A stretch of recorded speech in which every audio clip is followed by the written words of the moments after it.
It was a big weekend on the 40 acres with the Texas Relays, but an even bigger weekend down in San Antonio. We're talking the national championship and more next on College Crossfire.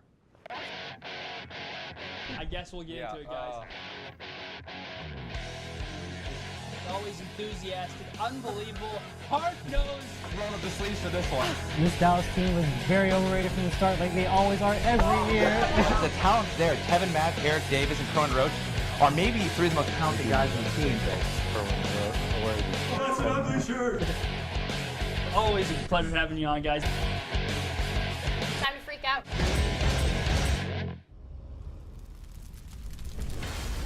Good evening and welcome into College Crossfire. I'm your host, Mark Skol Jr. Glad to have you with us on your Wednesday night. Let's go ahead and meet tonight's panel. To my left, making his, third appearance this semester, Daniel Shih. Well, great to have you on. Opening day started at work, the same schedule as MLB players, so it's time to come back up. He's an MLB player. All right, man in the middle, Henry Corwin. First appearance this semester. Glad to have you on. Right, good to be back. I took some time off, got my mind right, and now I'm back, ready to go. Ready to win. Ready to win. He made a prediction before the show. He's going to win tonight. That's right. On the end, Sean Mapes. He won last week's show. Don't talk about it. Be about it right here. He won last week's show, but you're in the last chair. What's the deal? It's just where I'm comfortable and riding the hot seat, you know? All right, Sean Mapes coming in hot. All right, guys, let's get started. A lot of movement on the Texas basketball team in the past week. Mo Bamba and Eric Davis have gone pro, while Jacob Young and James Banks have elected to transfer from the university. And on top of that, junior guard Corwin Roach could be on his way to the NBA draft as well. Does losing all these players to the draft and to transfer hurt the program in the long run? Daniel? Well, in the long run, meaning 2 or 3 or 4 years, I don't think so. Mo Bamba coming in, the first moment he stepped on campus, you expect him to declare for the draft after his first year. So the program and the coach are probably already looking for compensation for his talent when he left, when he was going to leave the first time he stepped on campus. For Eric Davis Jr. and Corwin Roach, they're approaching their last season after this. And as a coach and as a program, you're looking for a replacement either in the sophomore or freshman players or even in recruits. So in the next 2 or 3 years, I don't think we will come back like, oh man, I wish Corwin Roach didn't declare for the draft. Oh man, I wish Mo Bamba didn't declare for the draft. But for the next immediate season, I think they will be impacted with these players leaving. Yeah, Mo Bamba, before he even played a game for Texas, he already said, I'm not coming back. This is my only year. I'm one and done. Henry, what about you? I'm going to say yes and no, and let me explain why. The thing with the players going to the draft, like you said, Mo Bamba, potentially Corwin Roach, I don't think that hurts the program because honestly, for NBA level players, that's what they're supposed to do. They're supposed to use college as a platform to showcase their skills, and if they're NBA ready, they're supposed to go into the NBA to make those bucks as soon as possible. So I don't think that hurts the program, but the transfers are a different story. With Jacob Young and James Banks transferring, I think that could hurt the program because it makes you question, do they have no faith in the program right now?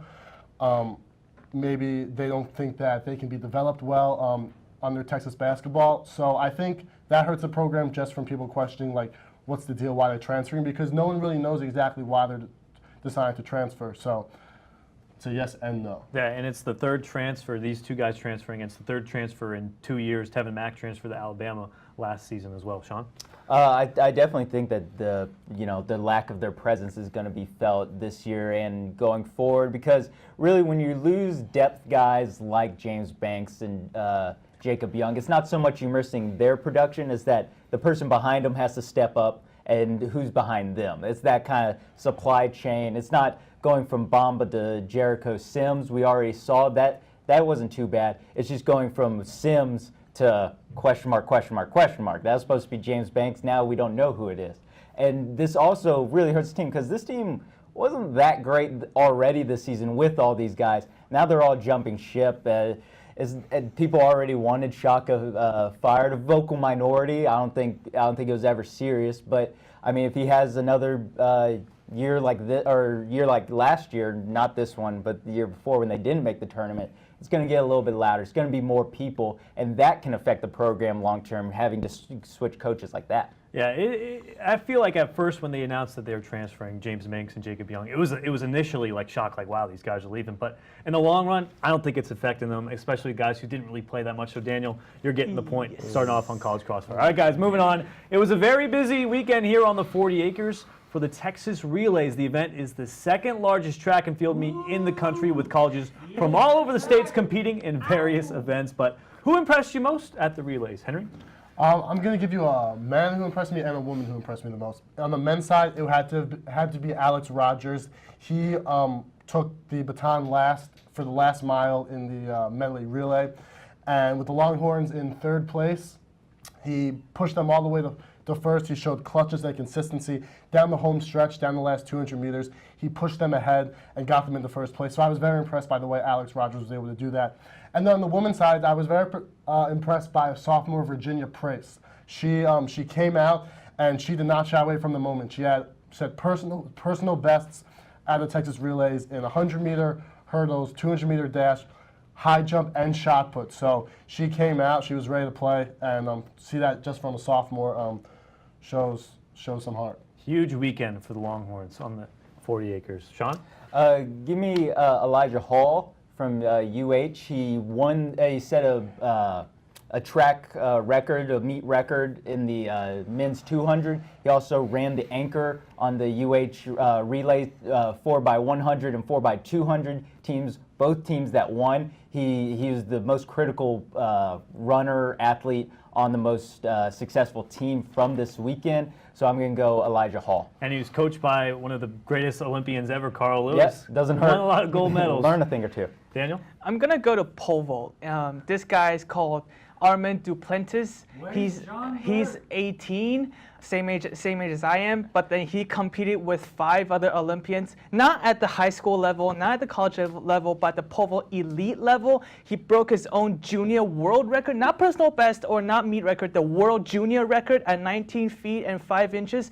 He came third, beating 3 other Olympians and tied based on height with the current world record. I forgot his name, but he beat his own world record, got third, and his last jump, which he cleared his record, it was his 3rd jump, which means that if he didn't make it, he would have lost the competition, and he still made it. That shows a lot of mental strength as well, and I think you got to go with the guy who beat the world record. Yeah, the world records are impressive, but I think what U of H did this weekend was more impressive, because when you got Carl Lewis as your head coach, man, those guys are going to be good, and it was amazing. H-Town, hold it down. All right, guys, on to Texas baseball. I'm sure you guys have heard of the name Clemens, kind of a household name at UT, and junior Cody Clemens has been on a roll, just hit a grand slam last night against A&M Corpus Christi. He's already at 8 on the season, but last year the household name on campus was Cody's older brother, Casey. Who do you guys think is better, 2018 Cody Clemens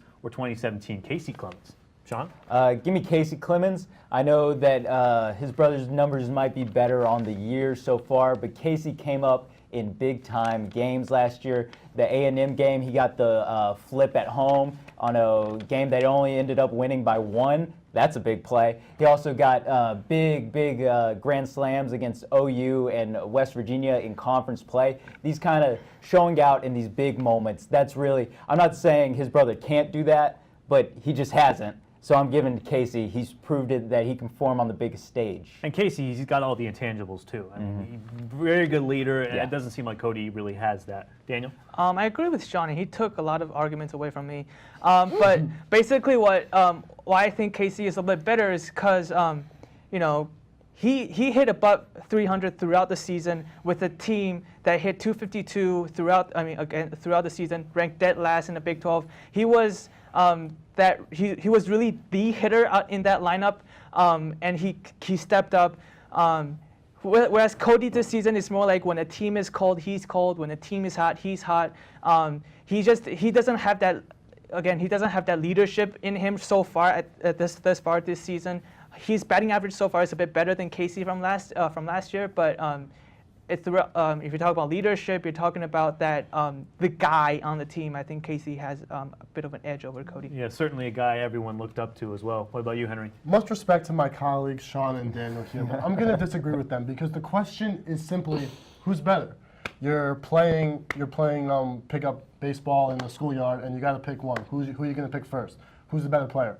And to me, the answer is Cody Clemens, because what he's doing as a junior, first of all, he's putting up better numbers than his brother did as a senior.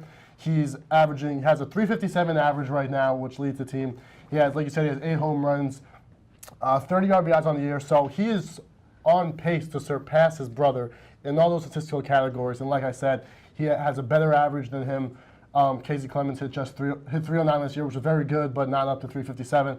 And also on base percentage, 471 by Cody is just incredible. So in terms of who's simply better, I think Cody, what he's doing as a junior, numbers show he's better.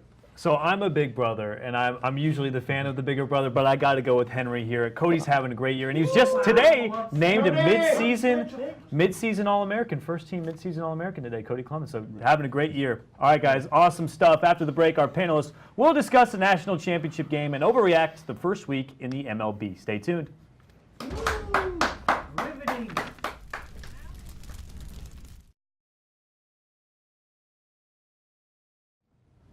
Welcome back in the College Crossfire, your home for live sports debate on the 40 acres. Let's take a look at the scoreboard. We're all knotted up at one. Good debate here on College Crossfire. All right, guys, let's get after it. That Villanova-Michigan National Championship game won't go down as one of the most memorable championship games, but the national champion Villanova Wildcats could go down as one of the greatest teams of all time. Villanova won its second title in 3 years and won every game in March by double digits. It's the first team to do so since the UCLA team in 1967. Are we witnessing the start of a dynasty at Villanova, Daniel? I think so.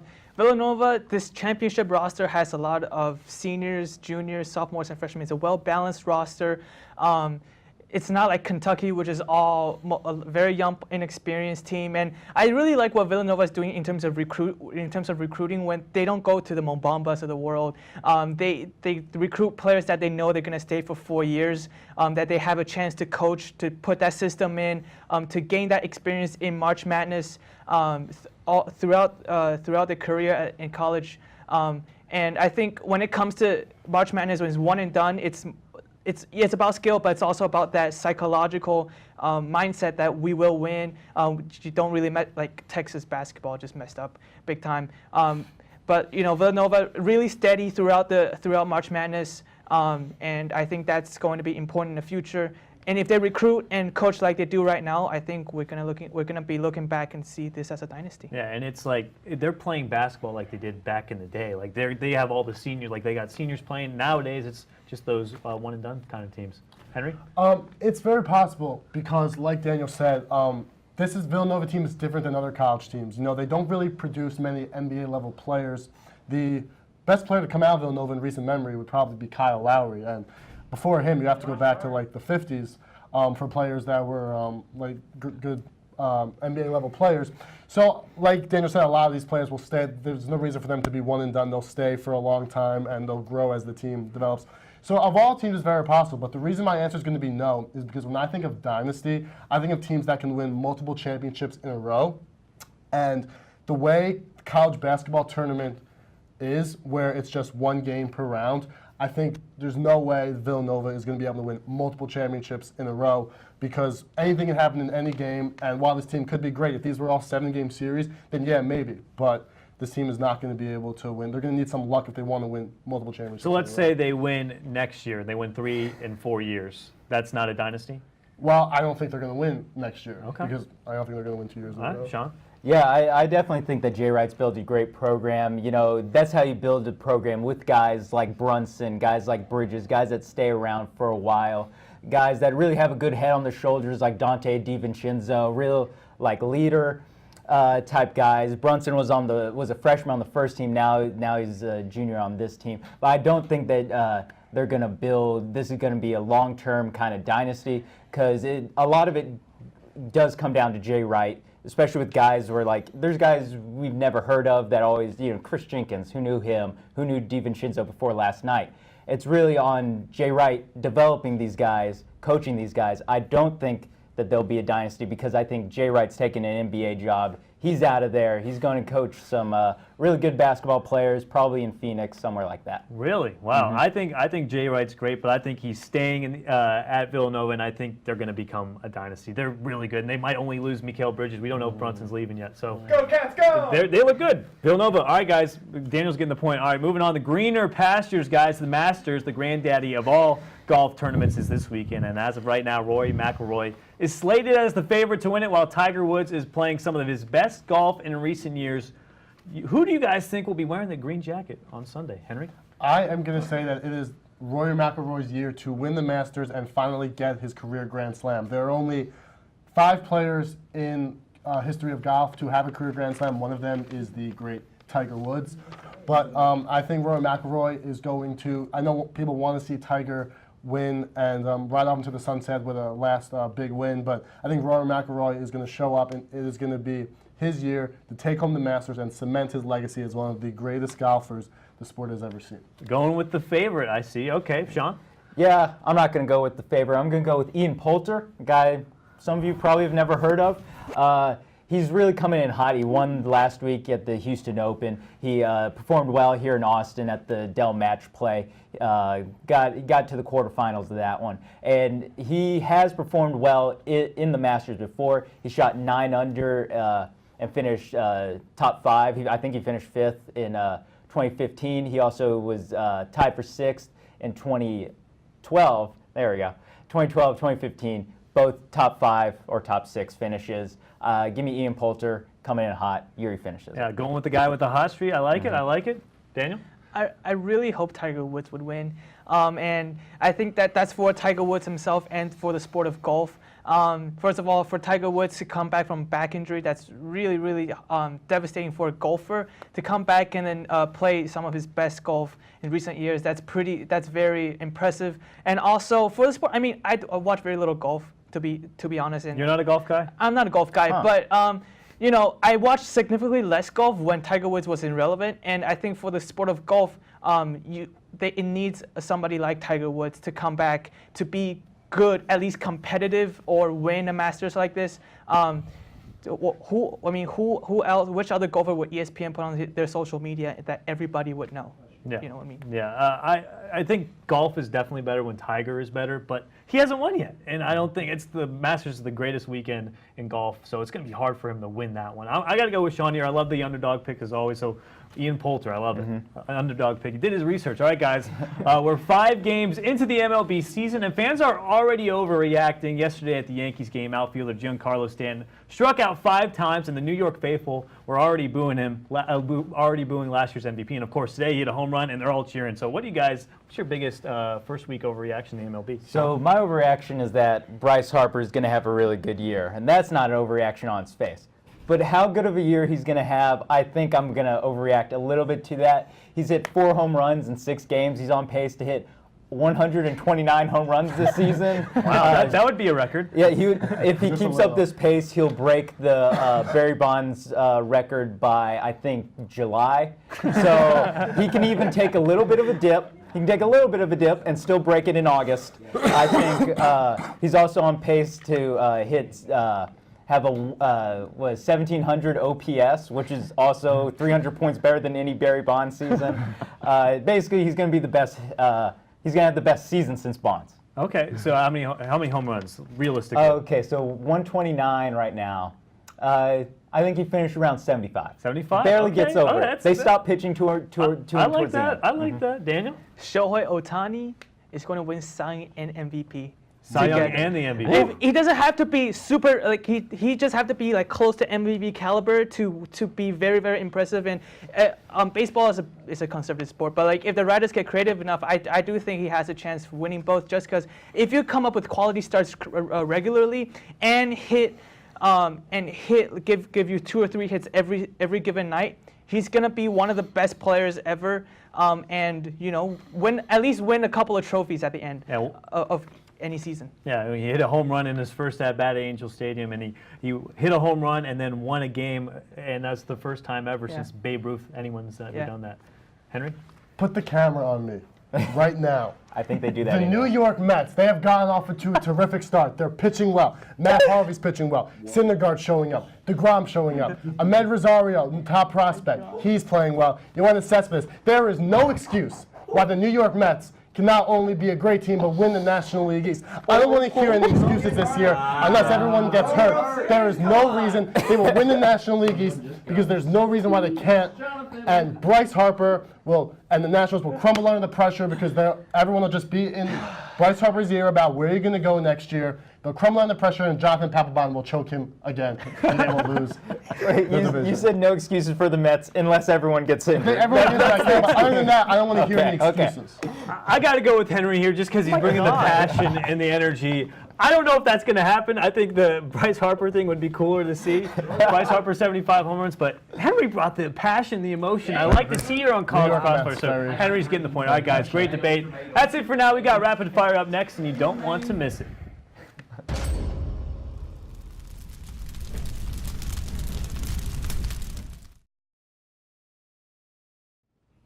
Welcome back to College Crossfire. It's heating up in here for some rapid fire. For those of you watching at home, each question in rapid fire is worth 2 points, so anyone can still take home the victory. Let's take a look at the scoreboard. We're all nodded at 2. Great.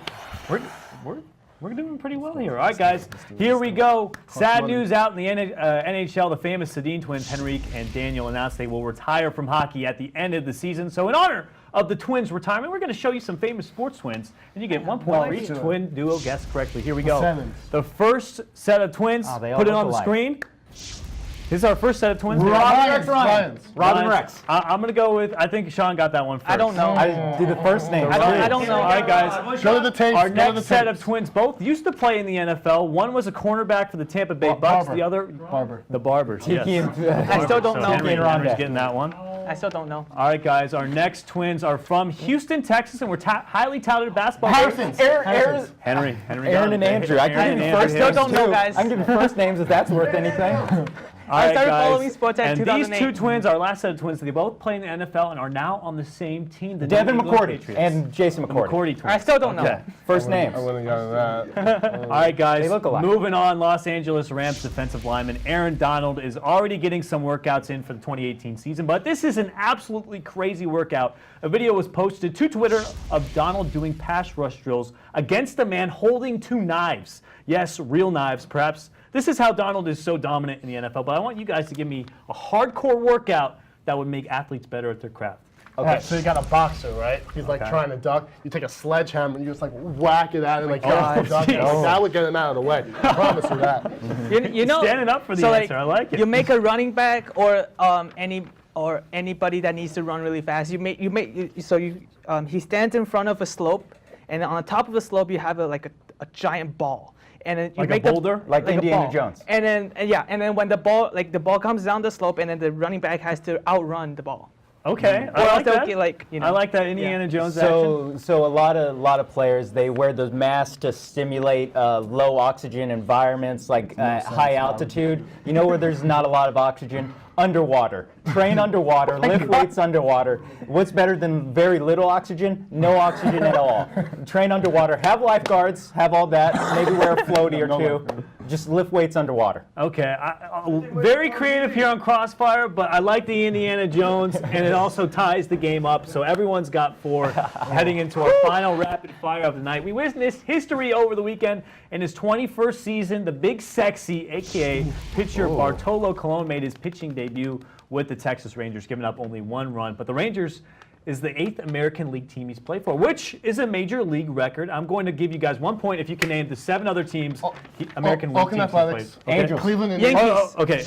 Yankees, Athletics, Angels. Indians. Okay. Indians. Henry got it. Expos? No, they were the Nationals. Oh, I didn't know that. National League. Let's see. Tigers. He did not play for the Twins. Tigers. He He did play for the Twins. Orioles, So one more White guy? Sox, Red Sox. Blue Jays. White Sox. White Sox. Boom, got it. Did you say West? That's I thought you said Red I Sox. said Jays. White All right, Sox. so what does everyone have so far? I got 2. I have kept 2 track. too. Everyone has 2, so this is the last one's going to come down to it. Okay. So who does everyone? Rangers, Who does everyone have? Angels, I Athletics. have the Yankees and the. I had Twins. White I had the Sox. Yankees and the I Twins. said the Yankees and I Twins. said A's and Indians. Angels and White Sox? White Sox. I thought I said All White right, Sox. so we're I think missing you got one the last more. guy. We're missing one more. A's? Rangers? The A's? Not the Rangers. Not Oh, the, this he is- already got the A's. Twins. Oh, no, someone said Twins. Someone said Tigers. Oh my God. Twins, Oh my God. Angels. Blue Jays. Blue Jays. Oh my Yankees, God. Who's in that division? Orioles. Rangers. Red Sox. Red Sox. Red Sox. Red Sox. Oh, man. Did you say the Red Sox? Yeah, he I said Red Sox Red and Sox. White Sox. Okay, Yeah, Red he Sox. said All Red right, so Sox Sean, I didn't hear it, so Sean got the win. Sorry about that, Henry. Fine. Oh, damn. So Sean, He did say it, so. all right, so Check the Sean, do tape. you have time for FaceTime? Back to back. All right, baby. Sean. Back to back. That's the lucky Back seat. to back. Lucky seat. Hey, guess where I'm sitting next week? Right here, baby. We're gonna be live next week too. I guess we're live I'm a every week. co-live but every it's week. not. Okay. Anyway, I don't know what I'm talking about for my FaceTime. I'm humble. I don't go in here expecting to win anything. I guess I'm just humble that a like shot at you? JJ Watt. Yeah, that is a shot at you. You know, just put my head down, go to work. That's what we do in the city of champions, Houston, Texas. Rockets, Raptors, finals, Rockets in 6. Whatever. Okay, since Henry I'll give had him a 2. shot to win, I thought he won. We'll get some FaceTime. Do you want some FaceTime? Oh. Go ahead, take some FaceTime. for Henry. Well, I feel like I took half of Sean's FaceTime, so I feel bad about that. But I'll get on this one too. yeah, you can get. You know what? How about everyone? We're Yeah. all a family here. We're all family on By the way, Crossfire. Crossfire. We hosted Watch us Crossbox. next week, 9:00 p.m. You won't be on it, I will. Winner. That's really funny, bro. Anything for FaceTime? About myself? Yeah, or like a. New York Mets, 2018 MLB World Series champions. Wow. Wow, calling the And- shot. LeBron James, best player ever, will win the championship. He's going to on win the brand. championship this He year. is. It'll be the greatest accomplishment in the history of basketball. Are they playing the Rockets? No, they're gonna play Golden State. Golden State? Golden State. Okay.